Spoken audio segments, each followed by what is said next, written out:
بعض لوگ نبی مکرم کے صحابہ کو طعن و تشنیع کرتے ہیں۔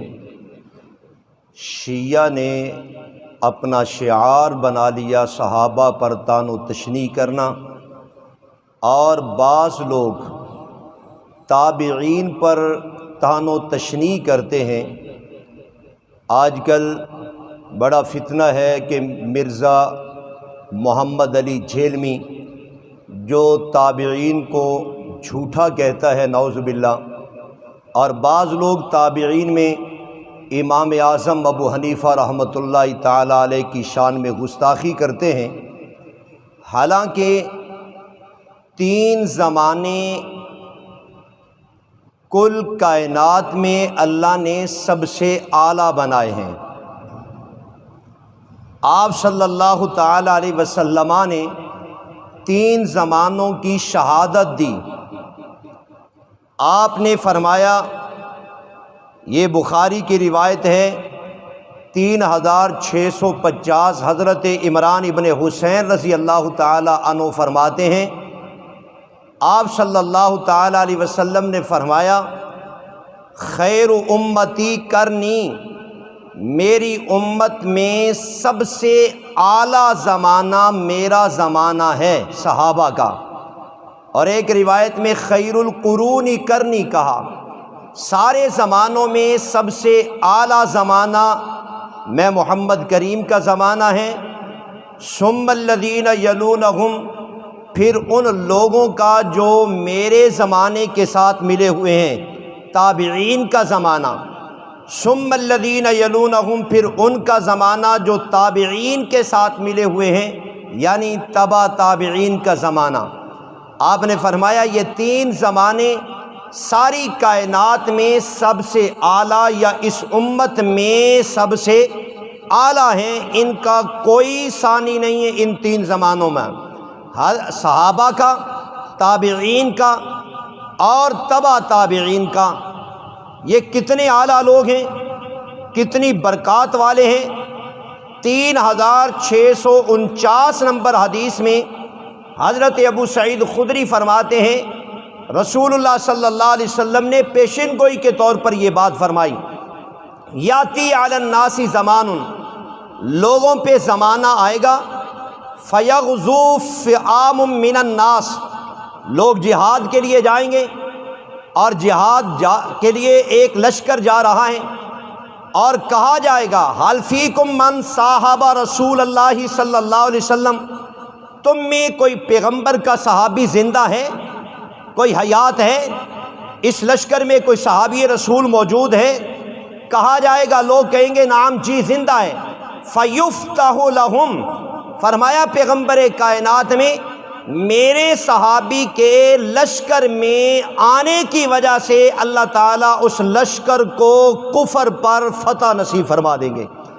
اور پھر فرمایا ایک اور آگے زمانہ جائے گا، پھر لشکر جائے گا، اور کہنے والے کہیں گے کہ یار یہ جہاد کے لیے جو لشکر جا رہا ہے، حل فیکم من صاحب اصحاب رسول اللہ صلی اللہ علیہ وسلم، کیا اس لشکر میں کوئی تابعی موجود ہے جس نے صحابہ کو دیکھا ہو ایمان کے ساتھ؟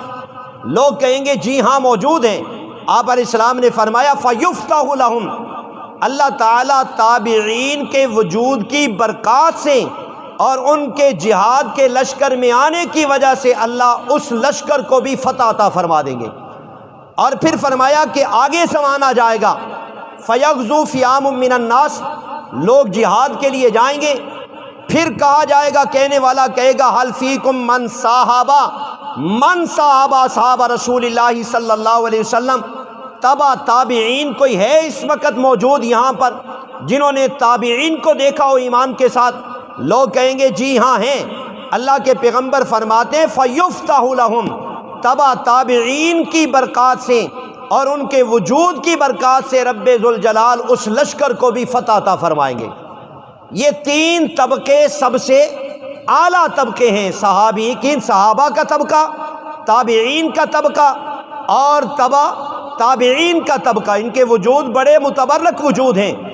اور بخاری کے علاوہ ایک روایت ہے، آپ علیہ السلام نے فرمایا من رآنی، جس شخص نے ایمان کے ساتھ میں محمد کریم کو دیکھا اس پر بھی جہنم حرام، اور جس نے اور رعا من رعانی، میرے صحابی کو ایمان کے ساتھ دیکھا اس پر بھی جہنم کی آگ حرام ہے۔ اللہ کے پیغمبر نے صحابہ کے بارے میں بھی شہادت دی اور تابعین کے بارے میں بھی شہادت دی۔ آخر میں آپ کو یہ بات کہنا چاہ رہا ہوں اور آپ یہ بات سمجھ لیں کہ آخری صحابی حضرت ابو طفیل رضی اللہ تعالی عنہ فوت ہوئے ہیں، دنیا سے یہ آخری صحابی گئے ہیں، اور ان کی وفات کے بارے میں دو طرح کے اقوال ہیں۔ 102 ہجری میں یا 110 ہجری میں یہ فوت ہوئے۔ اگر 102 میں بھی فوت ہوئے ہوں تو حضرت امام ابو حنیفہ رحمۃ اللہ تعالی علیہ پیدا ہوئے 80 ہجری میں، 80 ہجری میں پیدا ہوئے۔ جب آخری صحابی فوت ہو ہوئے تھے اس وقت امام ابو حنیفہ کی عمر 22 سال بنتی ہے، اور اگر 110 ہجری کا قول لیا جائے اس وقت امام ابو حنیفہ کی عمر 30 سال بنتی ہے۔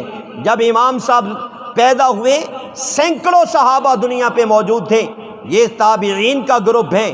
اس وجہ سے میرا بھائی، صحابہ کے بارے میں بھی طعن و تشنیع کرنا جرم، اور صحابہ کے دیکھنے والے مسلمان تابعین کے خلاف بھی جرم، اور تبع تابعین کے خلاف بھی جرم۔ مجموعی اعتبار پر اللہ تعالیٰ نے اس امت میں یہ 3 زمانے اور 3 طرح کے طبقے اعلیٰ بنائے ہیں۔ رسول مکرم صلی اللہ تعالیٰ علیہ وسلم نے ان تینوں طبقوں کی اور تینوں زمانوں کی شہادت دی، جس طرح ہم نے بخاری سے ذکر کی ہے۔